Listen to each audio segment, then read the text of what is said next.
हाँ तो नमस्ते जी। आप लोग कैसे हैं? मैं आशा करता हूँ कि आप लोग अच्छे होंगे और आप लोग का पढ़ाई जारी होगा। देखिए क्लास टेंथ केमिस्ट्री में कितना चैप्टर पढ़ना है आज हम समझते हैं। देखिए ये पूरा जीरो लेवल से हम स्टार्ट कर रहे हैं, 1 चैप्टर से लेके 7 चैप्टर तक। मैं line by line her topic को लिखूंगा और आप अपने नोट्स में यानी अपना कॉपी में लाइन से बनाइएगा और उसको रिवीजन कीजिएगा।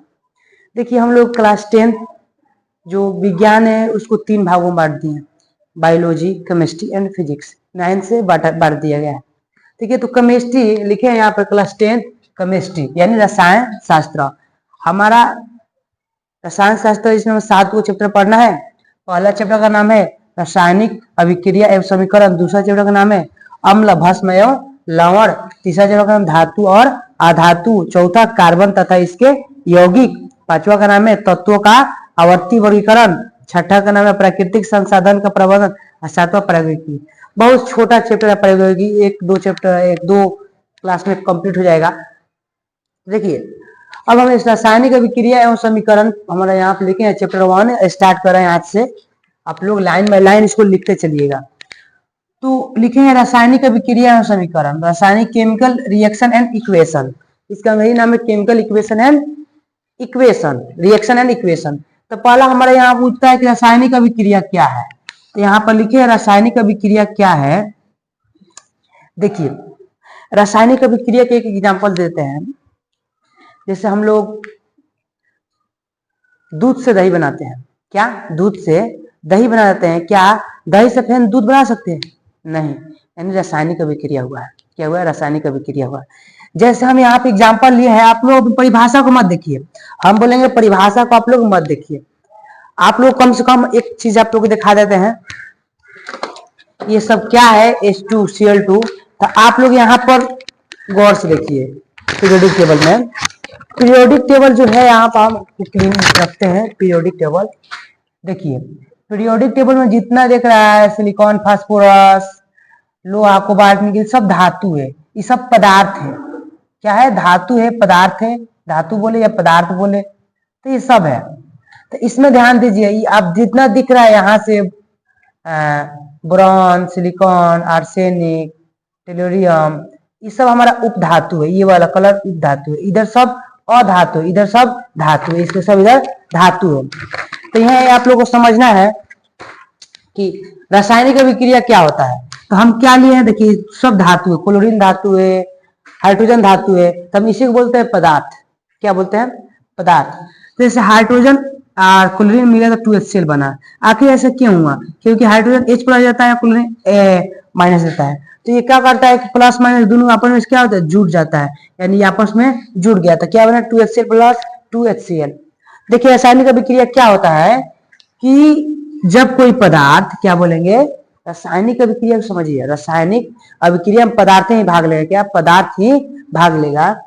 जब कोई पदार्थ अकेले, जब कोई पदार्थ, देखिए लिखे यहाँ पर, जब कोई पदार्थ अकेले या किसी अन्य पदार्थ से अभिक्रिया करके, जब कोई पदार्थ अकेले या किसी अन्य पदार्थ से अभिक्रिया करके भिन्न गुण वाले एक या नए पदार्थ का निर्माण करता है, तब उसे रासायनिक अभिक्रिया कहते हैं। देखिए इसमें 2 भाग लिया है, इसमें 2 भाग लिया है तो 1 बना है।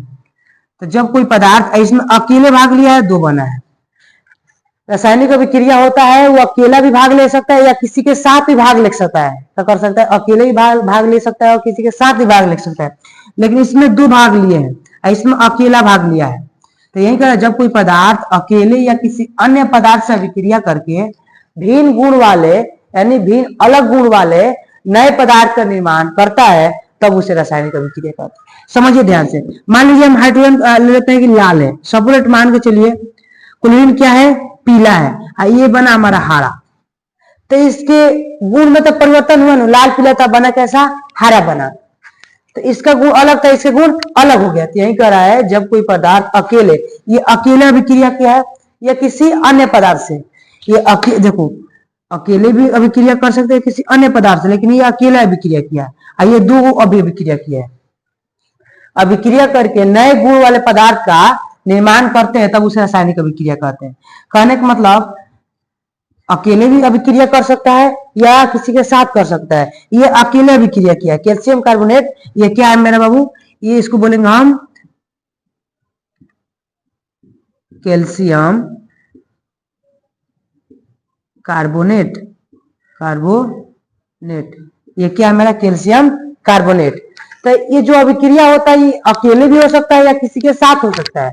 तो बोलेंगे रासायनिक अभिक्रिया किसे कहते हैं, जब कोई पदार्थ अकेले या किसी अन्य पदार्थ से अभिक्रिया करके नए भिन्न गुण वाले पदार्थ का निर्माण करता है, तब उसे हम रासायनिक अभिक्रिया कहते हैं। यानी कहने का मतलब अकेले भी अभिक्रिया कर सकता है या किसी के साथ।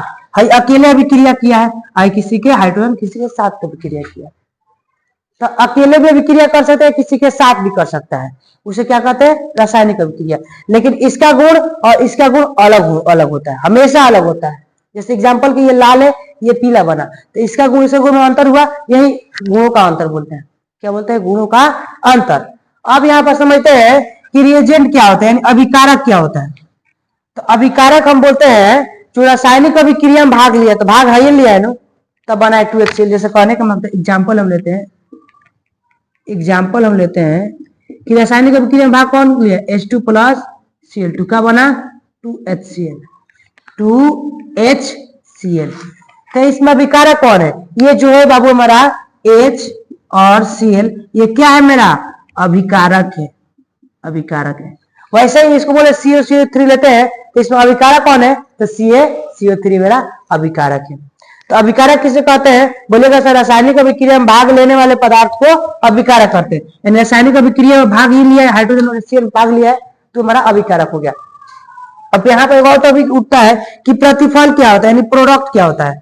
तो प्रोडक्ट होता है रासायनिक अभिक्रिया के फल स्वरूप जो नया पदार्थ बनता है। यानी कहने का मतलब, जैसे हम एग्जाम्पल यहाँ पर लेते हैं, H2 प्लस Cl2 बना था 2HCl। एग्जाम्पल हम लेते हैं, क्या बना, H2 और Cl2 बना 2HCl। तो इसमें अभिकारक कौन है, तो अभिकारक हमारा H और Cl क्या है, अभिकारक हो गया। और प्रतिफल कौन है, तो प्रतिफल बोलिएगा सर, प्रतिफल 2HCl है। तो अभिकारक, प्रतिफल और रासायनिक अभिक्रिया आप लोगों को समझ में आ गया होगा, ठीक है। ध्यान से देखिए, ठीक है, इतना आप लोगों को समझ में आ गया होगा।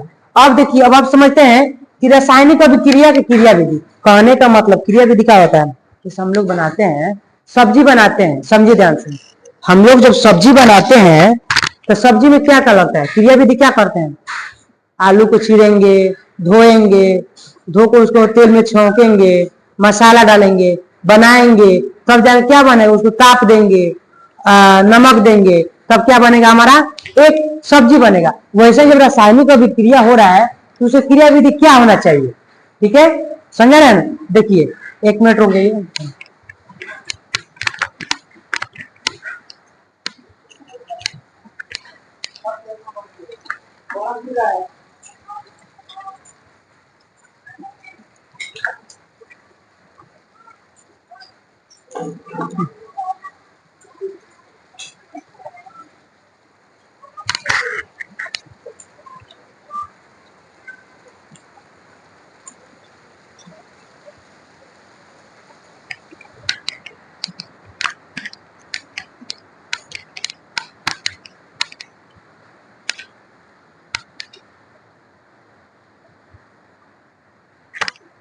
हाँ, तो हम क्या टॉपिक था हमारा, टॉपिक यही था कि जैसे हम लोग सब्जी बनाते हैं तो सब्जी में क्या क्या लगता है, हम सब्जी को लाएंगे खरीद के मार्केट से, उसको धोएंगे, काटेंगे, मिर्च डालेंगे, प्याज डालेंगे और मसाला डालेंगे, नमक डालेंगे और उसको ताप देंगे, तो बन गया सब्जी।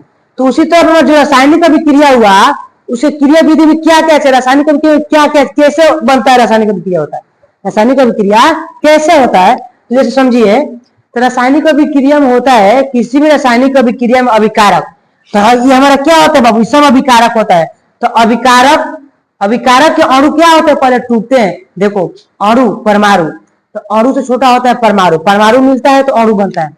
तो किसी भी रासायनिक अभिक्रिया में अणु क्या होते हैं, परमाणु रूप में पहले बिखर जाते हैं। यानी जो अणु होता है, हाइड्रोजन हमारा अणु है, हाइड्रोजन अणु है और क्लोरीन अणु है, इस क्या होता है, इसके परमाणु बिखर जाते हैं और आपस में मिल जाते हैं। और क्या होते हैं, अणु पहले परमाणु रूप में टूटकर परिवर्तित होते हैं, फिर ये क्या होते हैं, आपस में पुनः संगठित हो जाते हैं। यानी आपस में पुनः संगठित हो जाते हैं और आपस में फिर ये परमाणु आपस में पुनः संगठित होकर प्रतिफल के अणु बनते हैं। कहने का मतलब जैसे हमारा हाइड्रोजन था और क्लोरीन था, इसका ये अणु है, ये परमाणु रूप में बिखर जाएगा, टूट जाएगा और फिर क्या होगा, फिर ये पुनः परमाणु आपस में क्या होगा, जुट के क्या करते हैं, प्रतिफल के अणु का निर्माण करते हैं। जैसे ये प्रतिफल के अणु हमारा बन गए, ये सब प्रतिफल के अणु बन जाता है। फिर क्या होता है, फिर इसके पहले होता है कि इन अभिक्रिया में अभिकारक के बीच जो बंध होता है, अभिकारक के अणुओं के बीच जो बंध होता है, क्या होता है, अणुओं के परमाणुओं के बीच बंध क्या होता है, अभिकारक के अणुओं के परमाणुओं के बीच बंध टूटते हैं, यानी टूट के क्या होते हैं, बिखर जाते हैं। और टूटने के बाद क्या होता है, और फिर अभिकारक के फलस्वरूप क्या होता है, बंध टूटते हैं और फिर अभिकारक के फलस्वरूप परमाणु के बंध जुटते हैं और जुट के क्या होते हैं, और नए बंध का निर्माण करते हैं। इससे प्रतिफल का निर्माण होता है। समझिए एक बार ध्यान से, एक बार और समझेंगे। क्या होता है रासायनिक अभिक्रिया क्रियाविधि, क्या होता है, मान लीजिए कोई पदार्थ लेते हैं, कोई पदार्थ, जैसे किसी भी रासायनिक अभिक्रिया में अभिकारक के अणु पहले परमाणु के रूप में टूटते हैं और परिवर्तित होकर फिर ये परमाणु ही आपस में पुनः संगठित होते हैं, प्रतिफल के अणु बनते हैं। इन प्रक्रिया में अभिकारक के अणुओं के परमाणुओं के बीच बंध टूटते हैं और फिर अभिकारक के फलस्वरूप परमाणु के बीच बंध नए बनते हैं, जिससे प्रतिफल अणुओं का निर्माण होता है।